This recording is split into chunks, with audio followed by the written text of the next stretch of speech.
ഭൂമിയിൽ സമ്പൂർണത ഒരിക്കലും ഉണ്ടാവില്ല.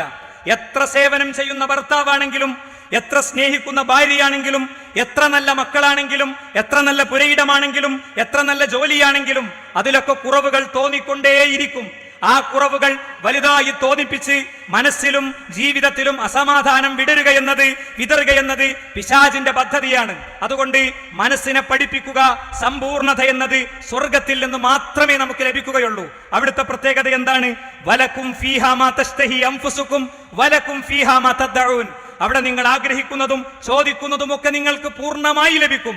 സ്വന്തം ഭാര്യയെ കാണുമ്പോൾ, അവളുടെ മുഖം കാണുമ്പോൾ, അവളുടെ കവിളി കാണുമ്പോൾ, അല്ലെങ്കിൽ മകനൊരിത്തിരി കറുത്തതായി പോകുമ്പോൾ അതിൽ സങ്കടം വരിക.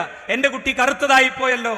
മകനേ ഇല്ലാത്ത കിട്ടിയ കുട്ടി 16 വയസ്സായിട്ടും 6 വയസ്സുകാരന്റെ വളർച്ചയും പക്വതയും മാത്രം കാണിക്കുന്ന ആളെക്കുറിച്ച് ഓർക്കാൻ പറ്റുന്നില്ല. ഇത്തരം സാഹചര്യങ്ങൾ ഒഴിവാക്കുക. ഇപ്പോൾ ചിന്തിക്കുക, എന്റെ വീട്ടിലെ കുറവ് എന്നത് സ്വർഗം കൊണ്ട് മാത്രം പരിഹരിക്കാൻ കഴിയുന്നതാണ് എന്ന്.